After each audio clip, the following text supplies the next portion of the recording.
iki giti nagitekerejeho sanga nicyo kiteye ibibazo. Buriyaho kugira ngo gikuze amababi manini agare abyibuhe, ukibonye ariko aravuga ati mbega igiti cyishimiye umubyibuho, kiriya ntiwakiburaho imbuto. Cyari kuma kikumagara, noneho kuko Kristo washinzwe gutanga ubuzima yakigeraho akagiha ubuzima, ariko cyo cyakujije amababi arashisha arabyibuha, ariko nticyakuza imbuto. Iki giti wakigeranye n'umukristo uzi kuvuga Yesu neza, azi kubwiriza cyane, azi guhanura cyane, avuga indimi nyinshi, ariko wamushakaho imbuto ukazibura. Yesu yaragupfiriye, yaguhaye agakiza, ariko ngo afite inzara, akeneye guhazwa no kubona imbuto nziza werera abandi. Kuko Yesu yadusize mu isi kugira ngo tuzanire abandi mu gakiza. Umunsi w'Uwiteka yakoherejeho umujinya we, umunsi w'Uwiteka yakoherejeho umuvumo we, uzumuhereye mu mizi. Na bwa butunzi wakuye muri bwa buriganya, na bwa butunzi wakuye mu guhanura kw'ibinyoma, na bwa butunzi wakuye mu maturo wirwa ubeshya abakristo, Imana umunsi yakuvumye izabihera mu mizi, ibihere mu mizi, ahawe ho kongera kwibukwa, ibyawe byo kongera kwibukwa. Kubera iki? Kubera kuteza imbuto. Ayo maraso naya Yesu, cya kiganza nacyo nige, wa mutima w'imbabazi nyinshi nawo, Yesu Kristo. Haleluya. Twongeye gushima Imana yaturinze, Imana yabanye natwe, turiho turi bazima kubw'imbaraga z'Imana, kubwo kubwa Satani ntituba tugihumeka. Shimye Imana yari impaye umwanya wo kuza imbere yanyu ngo tuganire ijambo ry'Imana. Reka nsenge.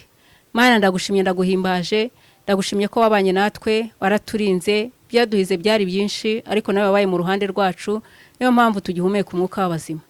Ndasenze rero Mana ngo akakanya uduhaye ko kumva ijambo ry'Imana, kugira ngo ijambo rize ribimeze nk'inkota ityaye, ijambo rize rigira icyo rihindura mu mitima yacu, uzaryumva wese Mana rizagira icyo rikora mu bugingo bwe, ndetse nanjye urivuga rigira icyo rikora mu bugingo bwanjye. Urakoze kuri Imana yacu yumva gusenga, mu izina ry'Umwami wacu Kristo tubisenze twizeye, amen. Haleluya. Mbazaniye ijambo ry'Imana ifite intego ivuga ngo ingaruka zo kutera imbuto. Reka dusome ijambo ry'Imana.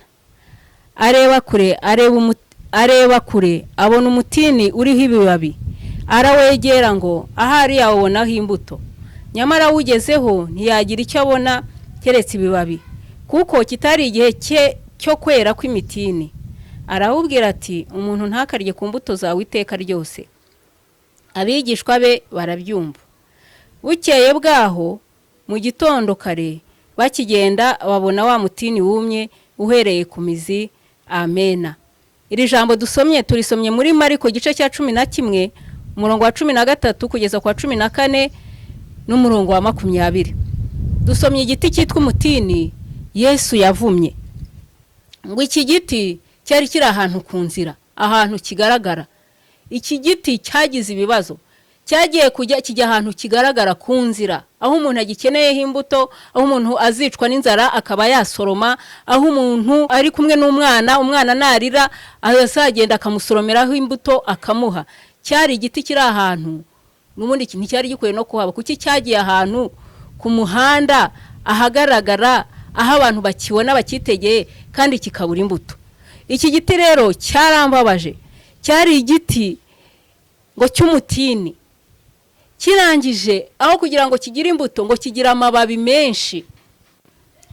Ikibazo iki giti cyagize amababi menshi aho kugira ngo cyere imbuto nyinshi. Ngo nuko Kristo akigeraho akishakaho imbuto, akijya hagiye kukirebaho imbuto, ngo asanga nta mbuto na nyaziriho, ahubwo amababi ashishe. Cyakujije ibyo kitagomba gukuza, cyujuje ibyo kitagomba kuzuza, kiyerekanye uko kitari, cyerekanye amababi arashisha ariko nta mbuto. Iki giti nagitekerejeho sanga nicyo kiteye ibibazo. Buriyaho kugira ngo gikuze amababi abe manini agare abyibuhe, ukibonye ariko uravuga ati mbega igiti cyishimiye umubyibuho, kiriya ntiwakiburaho imbuto, cyari kuma kikumagara. Noneho kuko Kristo washinzwe gutanga ubuzima yakigeraho akagiha ubuzima, ariko cyo cyakujije amababi arashisha arabyibuha, ariko nticyakuza imbuto. Iki giti wakigeranye n'umukristo uzi kuvuga Yesu neza, azi kubwiriza cyane, azi guhanura cyane, avuga indimi nyinshi, ariko wamushakaho imbuto ukazibura. Wamukandagiraho akagutuka, yagera mu basambanya agasambana, yagera mu bajura akiba, yagera mu babeshya akabeshya, ariko wakumva ijambo rimuturutsemo kavuga ngo dore umurokore, wakumva hanura ngo dore umunyamwuka, wabona akora ibitangaza ukavuga uti dore umuntu ufite impano z'Imana, ariko wamushakaho imbuto ukazibura.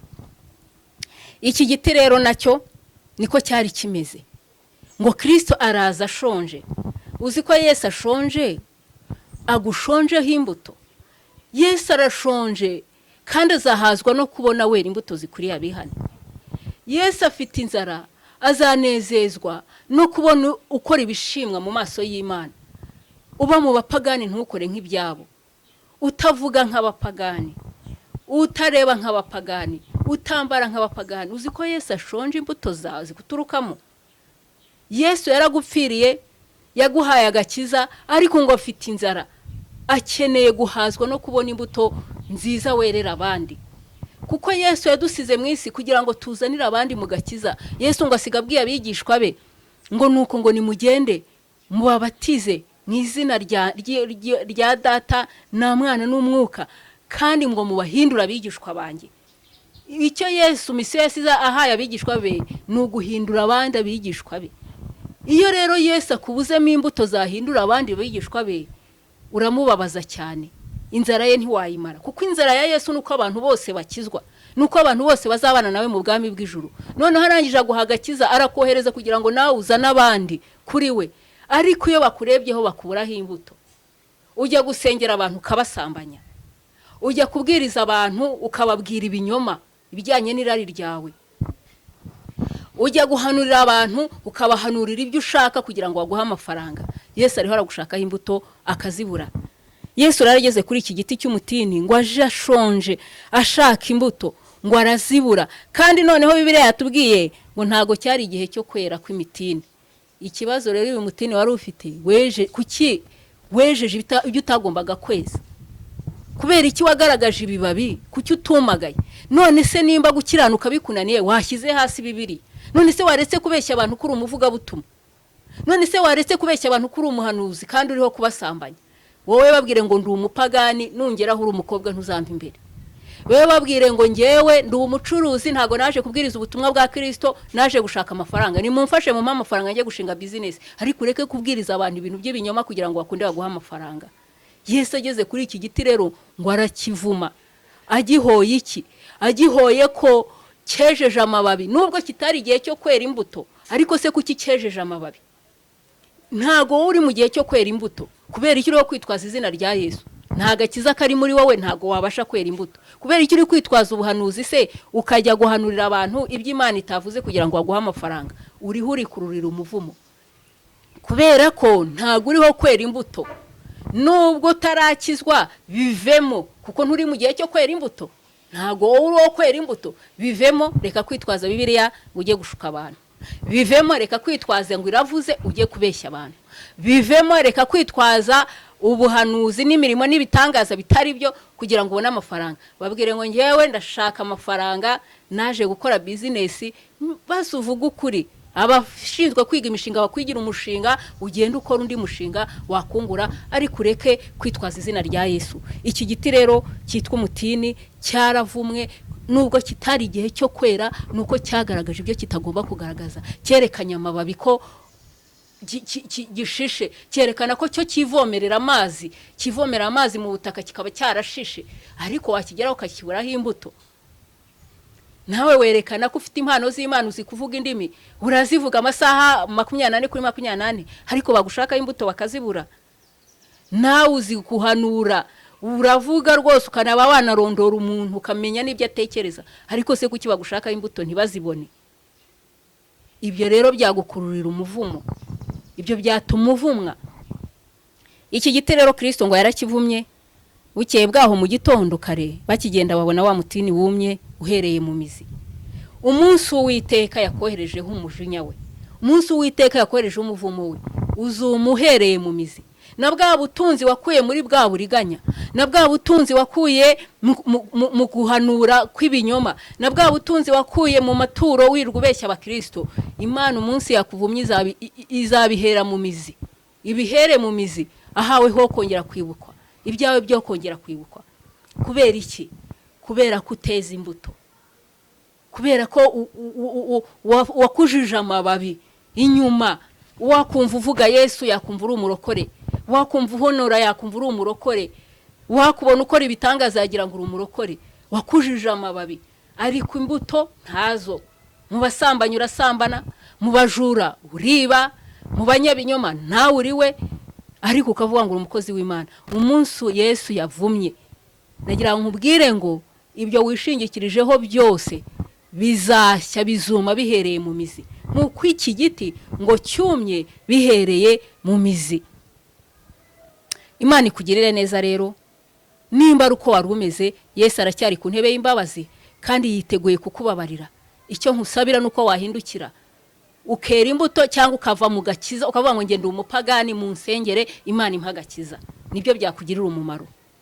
Yesu aduhana umugisha rero, aracyari ku ntebe y'imbabazi. Nagukanguriraga nimba nawe uri umeze nk'iki giti, uzugaruke kuri Yesu umusabe imbaraga, azaziguha wera imbuto, cyangwa se nimba byanze ubivemo neza, abene so bagusengere wongere uhagarare mu mwanya umwe. Yesu aduhana umugisha. Reka dusenge Imana.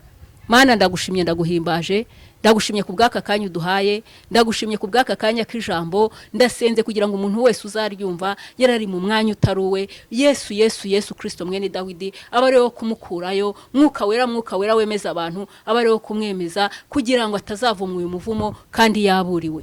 Yesu ndaguhendahenze rero ugende ukore ibyo ntakoze, ibitavuzwe muri iri jambo, mwuka wera agenda ubivuge ubisobanure neza. Bisenze mbyizeye mu izina ry'Umwami wacu Yesu Kristo.